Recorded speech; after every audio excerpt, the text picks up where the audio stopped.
আজ আমাদের ষষ্ঠী, মা দুর্গা আজকে ষষ্ঠী।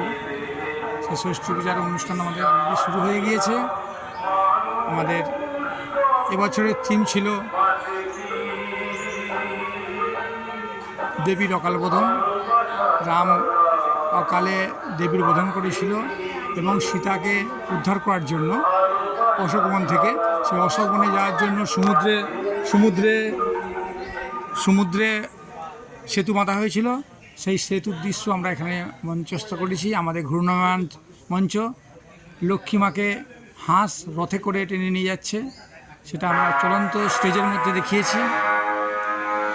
এখানে দেখছে রাম লক্ষ্মণ অকাল বোধনের জন্য প্রস্তুত হচ্ছে, আর সীতাকে উদ্ধার করার জন্য এখানে সমুদ্রের সেতু বাঁধা হচ্ছে।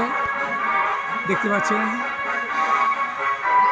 সেতু বাঁধার কাজে লেগেছে পবনপুত্র হনুমান, তারা সব পাথর দিয়ে সেতু বাঁধার কাজ করছে দলে দলে। তিনি মন্দিত্ব আছেন, উনি দেখাশোনা করছেন, দেখতে পাচ্ছেন কাছে থেকে বসে আছে। এই হচ্ছে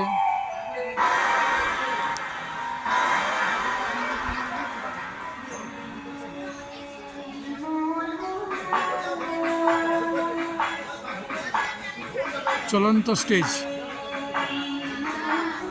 এবছর আমাদের থিম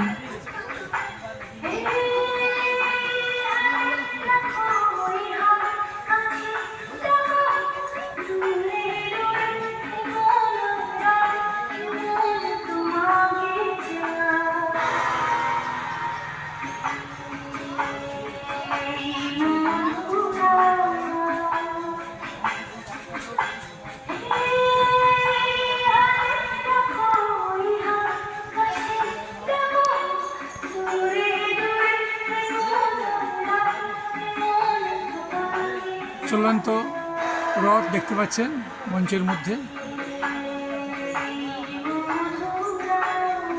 এটা একটি অভিনবত্ব।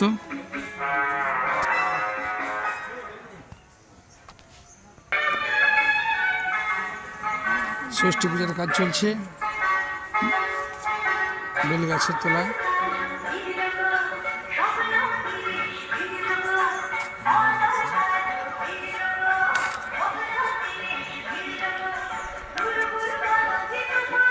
আজকের এই আনন্দের দিনে একটি বিশেষ খারাপ খবর যেটা, সেটা হচ্ছে সামন্তপাড়ার কোনো ব্যক্তি আমাদের এই পূজার অনুষ্ঠানে অংশগ্রহণ করতে পারছে না, কারণ আমাদের অসুস্থ হয়ে গেছে। তো আমাদের কাছে এর চেয়ে দুঃখের আর কিছু হতে পারে না। এক বছরের আশা আকাঙ্ক্ষার মায়েদের, মেয়েদের, বৌরি ঝুড়িদের ছিল, সেটা পুরোটাই শেষ হয়ে গিয়েছে। আজকে বেড়াপাড়া, পাত্রপাড়া, মান্নাপাড়া, মাইতিপাড়া সকলে এসেছে, তাদের উপরে দায়িত্ব রয়েছে। এই আমার এক ঠাকুমা দূরে বসে দেখছে, তাছাড়া আমাদের কিছু করার নেই, আমরা দূর থেকেই দেখতে থাকবো। কষ্ট হচ্ছে ঠাকুমা? সেটাই আর কি, সবাই। হ্যাঁ, এক বছরের সকালটা সব শেষ হয়ে গেল, অকালে চলে গেল। এখানে বেলগাছে পুজো চলছে, ষষ্ঠীর পুজো।